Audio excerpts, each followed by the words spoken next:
So we have now arrived at the final lesson as it pertains to God's most holy providence.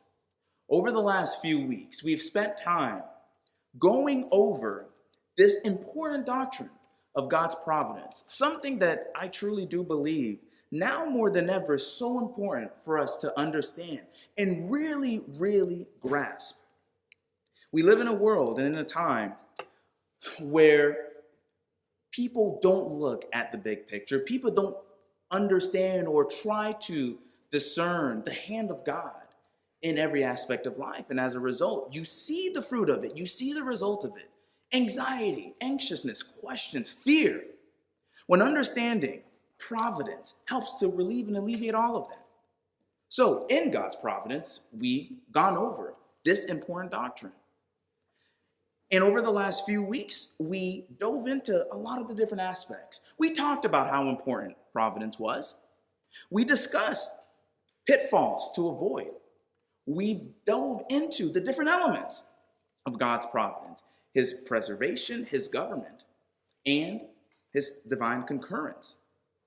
And there was many more things that I certainly wanted to talk about as it pertains to God's providence, but I wanted to take this final lesson to come back to what we started teaching on 2 weeks ago, the last time I was behind this pulpit, which was divine concurrence, and really make sure that I helped you to understand this particular element, as this element, more so than divine government and divine preservation, is hard for a lot of people to really reconcile and truly grasp and understand. So it is my hope and prayer today that as we go into divine concurrence again, we look at a final part that I didn't get into last week, that I am bringing some clarity and some understanding as it pertains to this. But before we get into it, just by way of review, our confession of faith in chapter 5, section 1, defines providence in this way.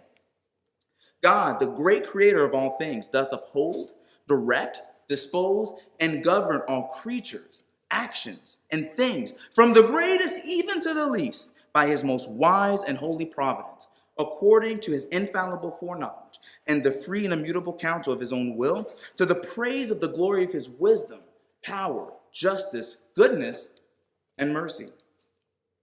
Now, as I mentioned, within this understanding of divine providence, there are three elements. You have divine preservation, which, if you recall, was God's continuous work whereby he sustains and upholds all created things. Our God preserves all things. He doesn't just create it, he also sustains and upholds it. Then we have the second element, which is divine government, which was that aspect of God's providence whereby, in order to ensure that his decree is accomplished, he exercises complete authority over all creation by directing and guiding all their actions towards his end goal. Never forget what we learned when Jason taught on God's eternal decree. There is an eternal plan that God has in mind. And in God's divine government, he's directing all things towards that end goal. And then that brings us now to the final point, divine concurrence, which deals now, if divine government dealt in the macro level, divine concurrence deals, as John Frame puts it, in the micro level. And if you recall, 2 weeks ago, we defined it in this way. It was that work of God by which he cooperates with all his creatures and causes them to act precisely as they do. Proverbs 16 verse 9 says, "The mind of a man plans his way, but the Lord directs his steps." And as we looked at divine concurrence 2 weeks ago, one of the things that we wanted to avoid was this idea or understanding, because God directs our steps, that somehow, therefore, that means that we are puppets. We are robots. We have no control over the actions that we're doing. We're just sitting here mindless. And God is directing things. And then what did we say? If you recall, we mentioned that God causes all things to fall into place. How? By means of secondary causes. And in looking at secondary causes, we saw how he does that either necessarily, which means based on the nature of the thing. Just to jog your memory, if you recall God creating the sun. The sun, by its nature, gives off heat. Then we saw he also caused things to fall through secondary causes freely, which means without any forced coercion. And then contingently, which means, from our vantage point, things that may appear random, so to speak. And then in looking at this and understanding that God causes things to fall by means of secondary causes, I left you with this question. Because we all know that as humans, as men, we are not angels. And many times we do fall into sin. So the question that I left last Lord's Day was, well, what does that mean in regards to the sinful actions of men? What's God's providence in regards to that? And the verse that I left to have you thinking about for 2 weeks was Proverbs 16, verse 4. The Lord has made everything for its own purpose, even the wicked for the day of evil. So how are we to understand that? How does that align with the providence of God?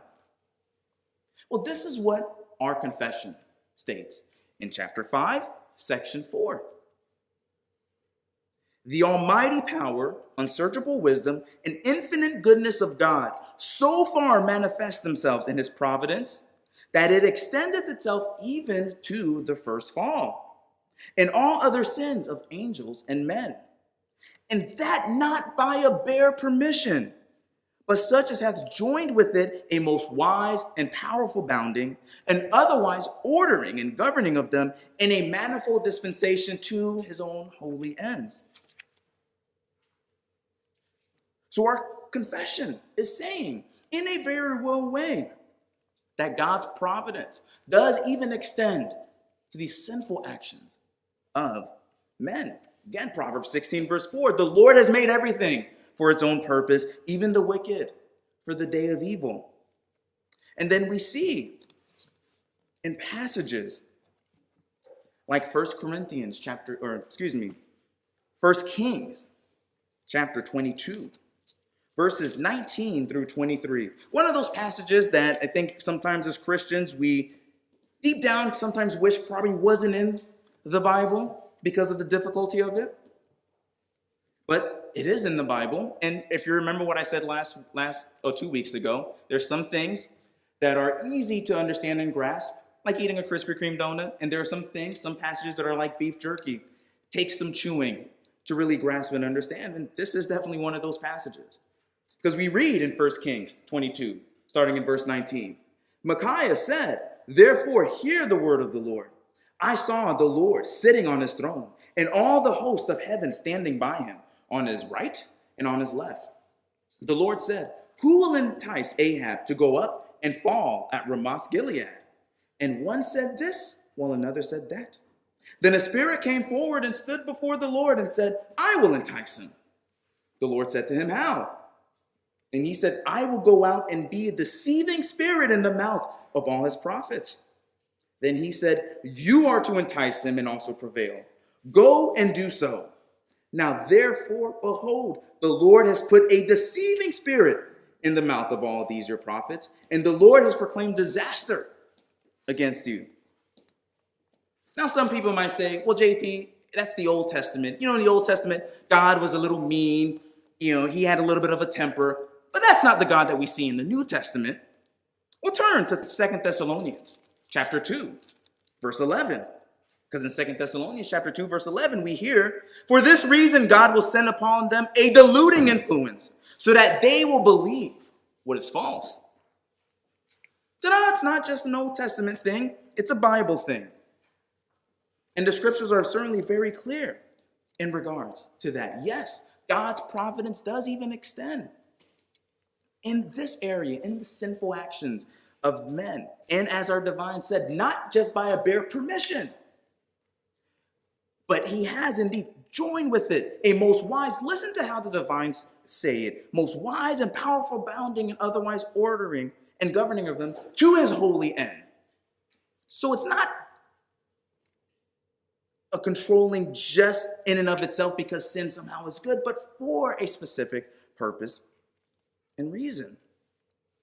Now, in us seeing passages like we just read in 1 Kings 22 and 2 Thessalonians chapter 2, let's not forget what we've talked about before regarding secondary causes, because this is very important to understand, and which is why I wanted to make sure before diving into this, we talked about that a couple of weeks ago. Because while God may be directing the sinful actions of men, he is not the one directly committing those sinful acts or forcing men to commit those acts against their will. Now, this is very important to understand, because what tends to happen when we start looking at things like that is people start making foolish remarks, attributing sin, authorship of sin, to God.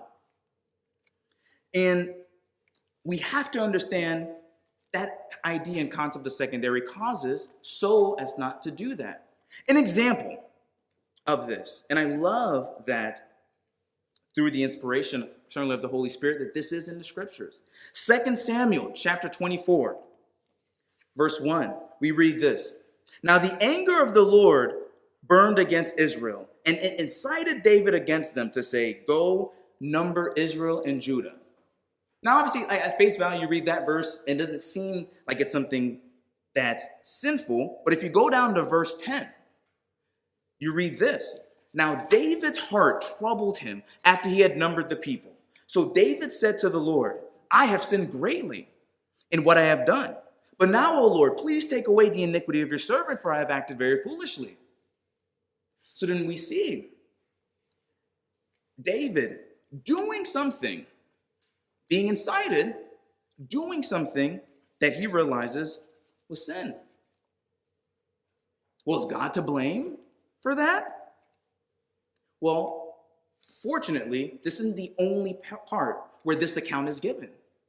Because if you look in 1 Chronicles chapter 21, verse 1, you read this, the same account. But hear how it's written. Then Satan stood up against Israel and moved David to number Israel.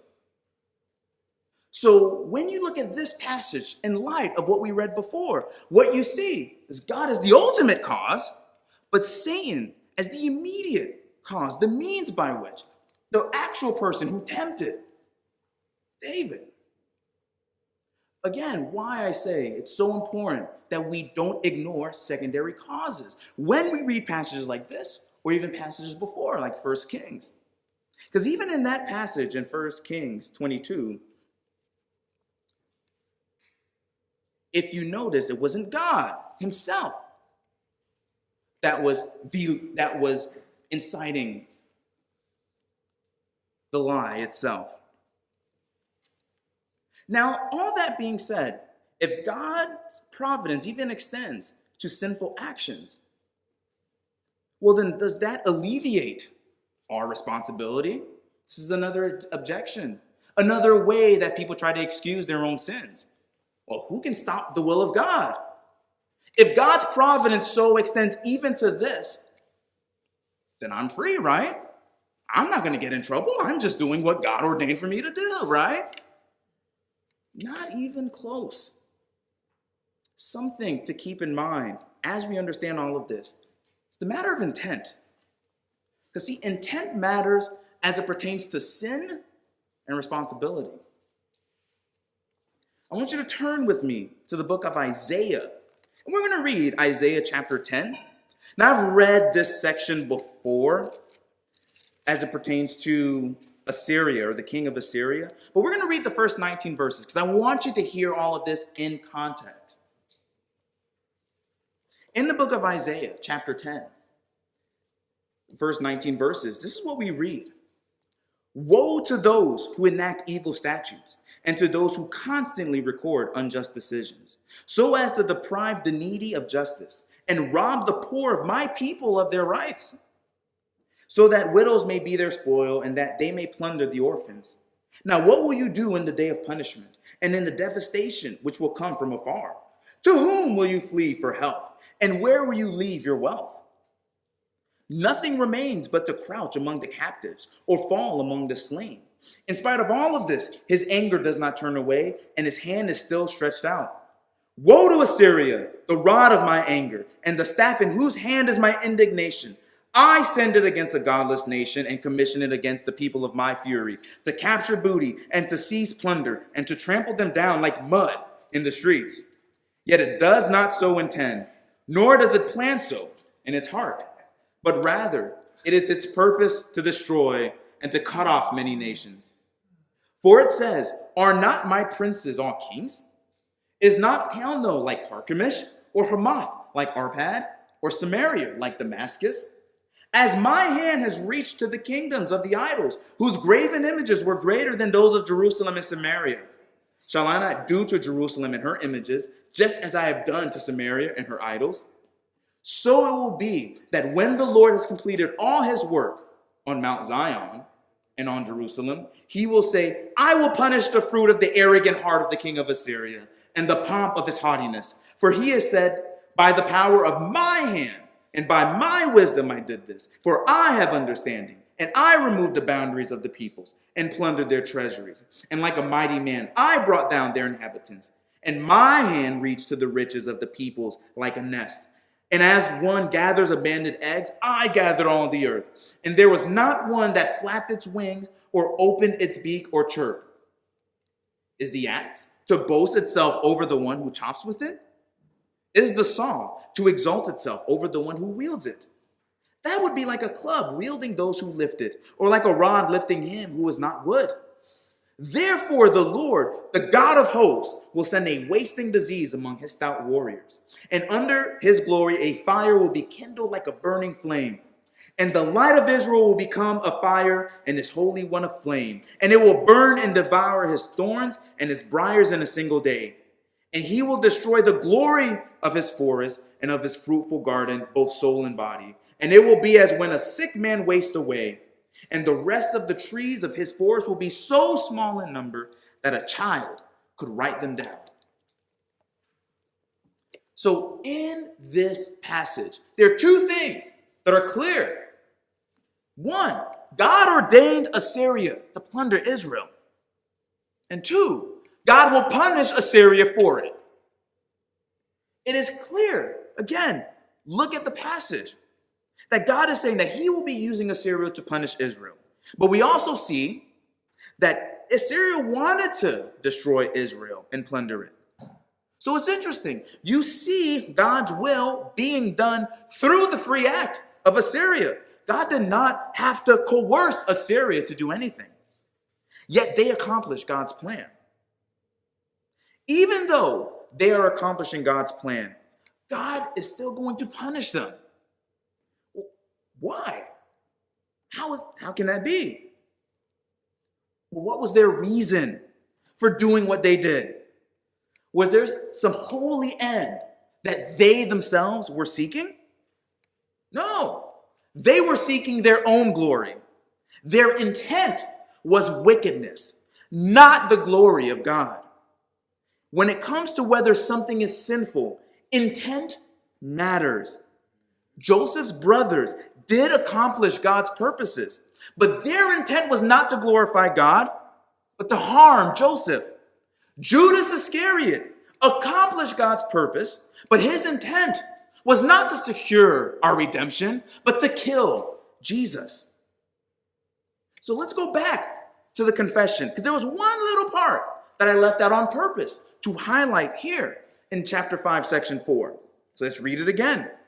The almighty power, unsearchable wisdom, and infinite goodness of God so far manifest themselves in his providence that it extendeth itself even to the first fall and all other sins of angels and men. And that not by a bare permission, but such as hath joined with it a most wise and powerful bounding, and otherwise ordering and governing of them in a manifold dispensation to his own holy ends. Yet so, as the sinfulness thereof proceedeth only from the creature and not from God, who being most holy and righteous, neither is nor can be the author or approver of sin. The divine state that the sinfulness of an act proceeds from men, only from the creature, not from God. This is so important to understand so that we don't make blasphemous claims like God is the author of sin. We read in the book of James, chapter 1, verses 13 through 17, this: let no one say when he is being tempted, I'm being tempted by God. For God cannot be tempted by evil, and he himself does not tempt anyone.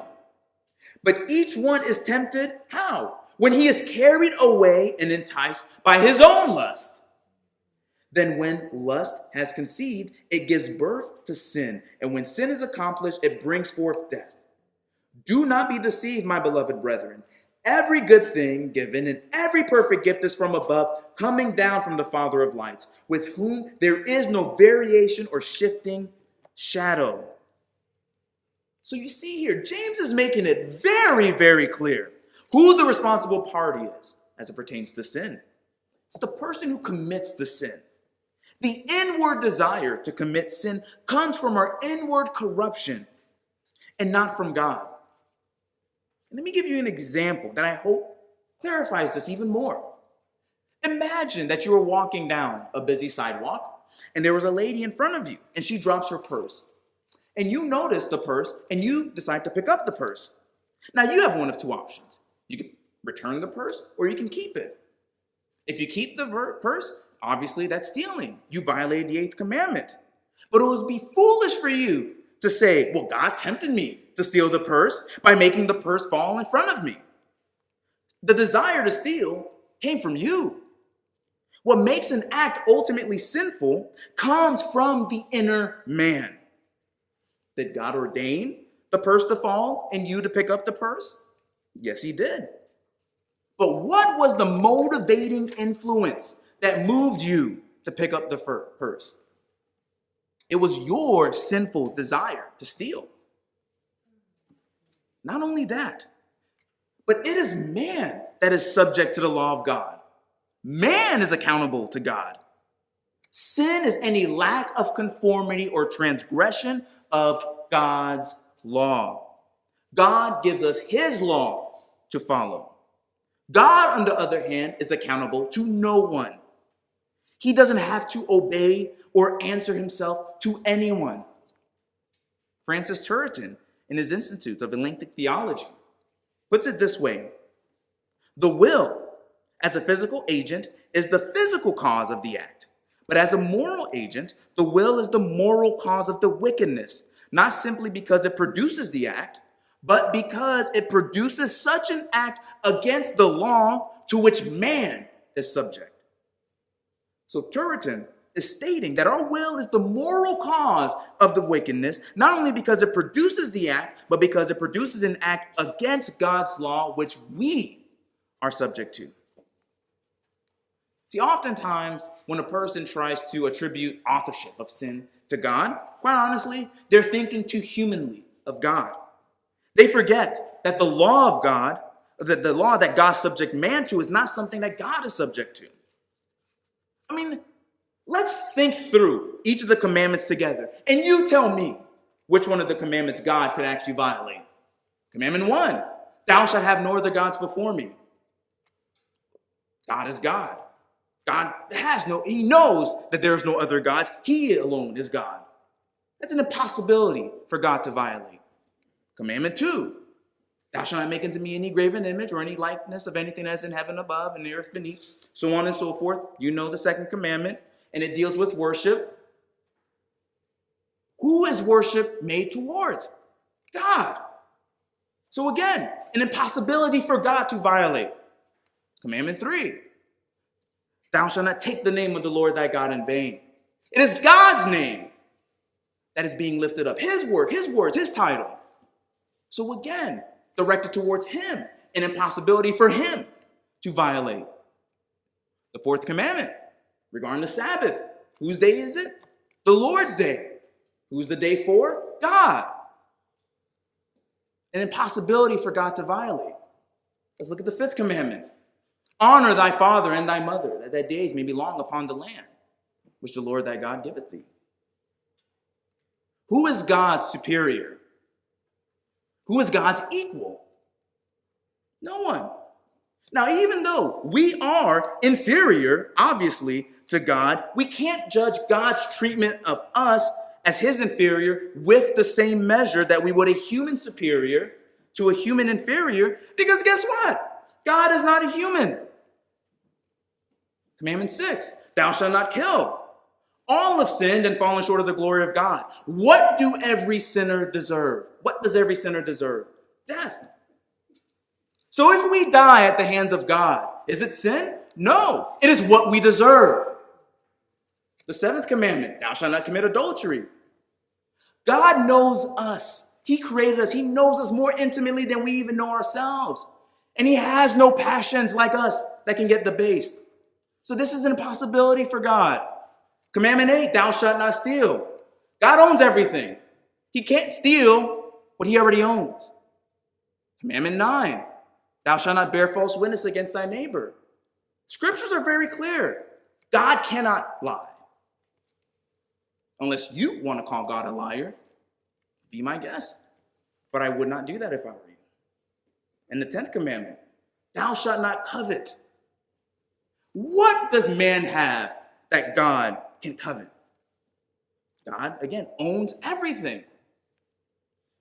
So just looking through the 10 commandments makes it so clear it's impossible for God to violate any of these commandments. So therefore, it is impossible for God to be the author of sin.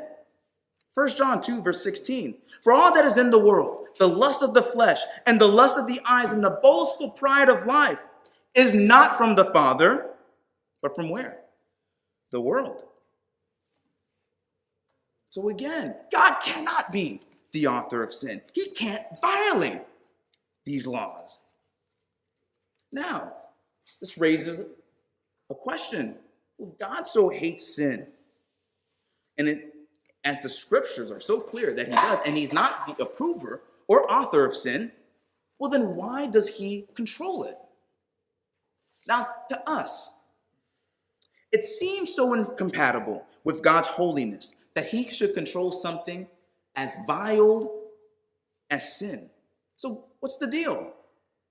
Why does he do it? Well, if you look at a couple of passages in the book of Romans, let's start first with Romans chapter 9, verses 22 and 23, and then we'll pivot and go to Romans chapter 11. In Romans 9, verses 22 and 23, we read this. What if God, although willing to demonstrate his wrath and to make his power known, endured with much patience vessels of wrath prepared for destruction?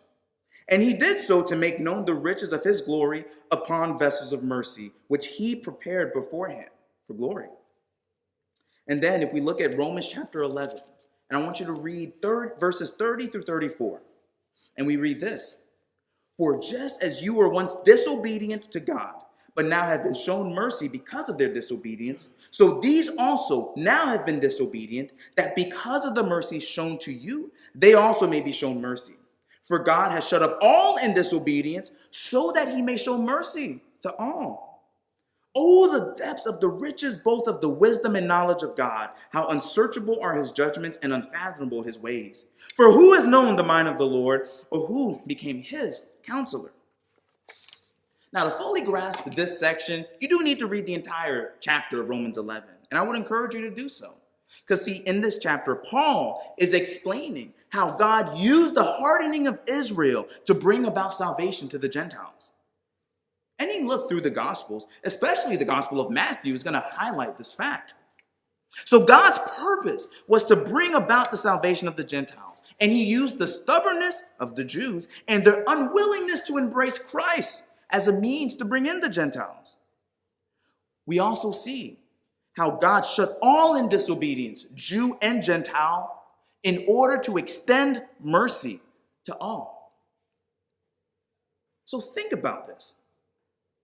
If God is truly a merciful God, and God desires that attribute of him to be glorified along with all his other attributes, how can this be done without us falling into sin? How can we praise God for his mercy in not punishing us as we deserve if we're sinless? How can God be glorified in his justice if there is no wrong to punish? If you heard that a person, let's call him Tito, was a very strong person, the strongest man in the world, you might believe that statement without ever having to see Tito demonstrate his strength. But if you never see Tito do anything utilizing strength, you might start to question if Tito was really strong. In fact, if you saw Tito avoid ever using his strength, you might start to think that whoever told you that Tito was strong is either lying or probably misinformed. See, it's not until you actually witness him using his strength that you truly grasp and appreciate how strong he really is. And in the same way, it's not until we witness God's displaying his mercy on those who deserve death that we can truly and fully appreciate and praise God as he desires.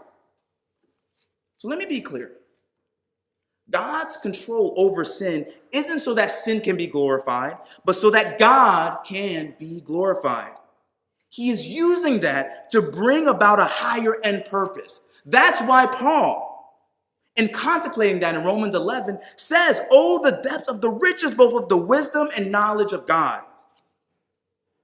God controls sin, not to say that sin is good, but to make clear that he is good. He is just, he is holy, he is wise, and he alone is merciful. Now, with that in mind, understanding the big picture as to why God would control even sin, let's look at two quick sub-reasons that the divines also give in this section, in sections 5 and 6. In section 5, we read this: "The most wise, righteous, and gracious God doth oftentimes leave for a season his own children to manifold temptations and the corruption of their own hearts, to chastise them for their former sins, or to discover unto them the hidden strength of corruption and deceitfulness of their hearts, that they may be humbled, and to raise them to a more close and constant dependence for their support upon himself, and to make them more watchful against all future occasions of sin, and for sundry other just and holy ends."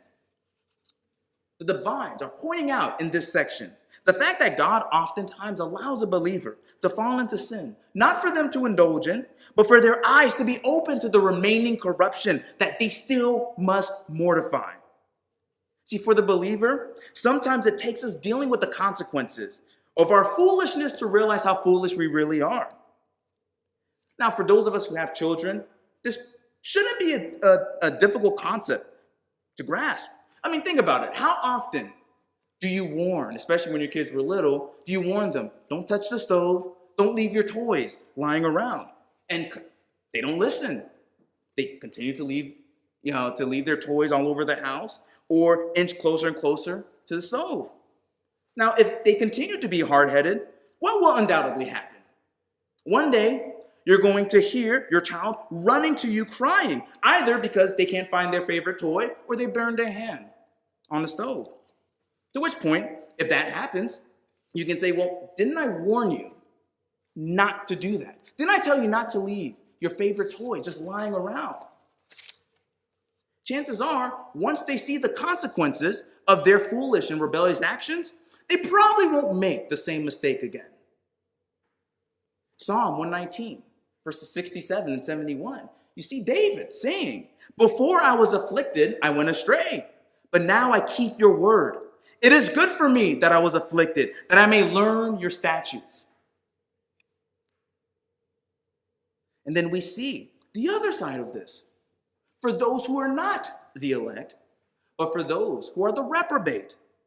We see the divine saying in section 6, "As for those wicked and ungodly men whom God, as a righteous judge for former sins, doth blind and harden, from them he not only withholdeth his grace, whereby they might have been enlightened in their understandings and wrought upon in their hearts, but sometimes also withdraws the gifts which they had, and exposes them to such objects as their corruption makes occasion of sin. And withal gives them over to their own lusts, the temptations of the world, and the power of Satan, whereby it comes to pass that they harden themselves, even under the means which God uses for the softening of others." So now you see the flip side of this, where God will also allow sin to overcome an unbeliever or a person making a false profession so as to condemn them and bring them into judgment. Psalm 81, verse 11 through 12. But my people did not listen to my voice, and Israel did not obey me. So I gave them over to the stubbornness of their heart to walk in their own devices.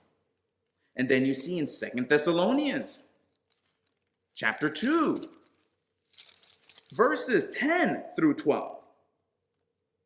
And with all the deception of wickedness for those who perish, because they did not receive the love of the truth so as to be saved. For this reason, God will send upon them a deluding influence so that they will believe what is false, in order that they all may be judged who did not believe the truth, but took pleasure in wickedness. And then we all know, I don't have time to read it, but in Romans chapter 1, God giving them over in their sin. So we see this aspect where God will utilize sin to condemn, to further ensure the condemnation of the wicked. Now, as I mentioned, this idea of God's divine concurrence, it's a pretty weighty doctrine. And it's something that I wanted to make sure I was explaining very carefully. There were other things that I wanted to talk about when in this entire lesson of divine providence. I wanted to get into miracles and different things like that, but in God's providence, that's not the case. Now, fortunately, I'm young enough to where I'm sure we'll probably be teaching on this again. So I'm sure in a future time, we'll get more into the nitty-gritty. But I'm going to leave it here for right now. And I want to make point that, see, we can't ignore the truth of the scripture because it's uncomfortable. But we also can't recklessly explain this doctrine. There is so much regarding God's providence that ought to make us confident in him and his providence and promises. But there is also much regarding God's providence that ought to humble us. God, in his holy providence, so preserves, governs, and controls all things that his control even extends to all of our actions. Now, he does so by secondary causes, so that it cannot be claimed that he is the author of sin and that we are not responsible for our actions. And as we just saw, even sin is under the providential control of God, but not as an end in and of itself. Sin also serves to secure God's most holy end. See, our God is a God who has a most wise, holy, just, and glorious end goal in mind that he is working all things toward. His holy providence over all things is what ensures that his beautiful plan comes to place as he intends. So there you have it. This is God's holy providence. God does truly govern and control and preserve all things, all creatures, all their actions for his own glory. Now, in understanding this truth and this fact, let that be an encouragement to you as you live your life. Let that motivate you as you live your life to do what God calls you to do based on his word. You don't need to worry about things beyond your control because we've just read here and in the last few weeks that God is in control of all things. All you got to do is what God tells you to do in his word, his duties, his obligations. Your job isn't to pry into the secret things of God and try to figure out things that he purposefully withheld from you to understand, like Job tried to do, and God corrected him for that. Your job is to understand that God is indeed in control of all things and trust him, and then submit to what God calls us to do. And that's it. Well, this concludes our lesson as it pertains to God's most holy providence.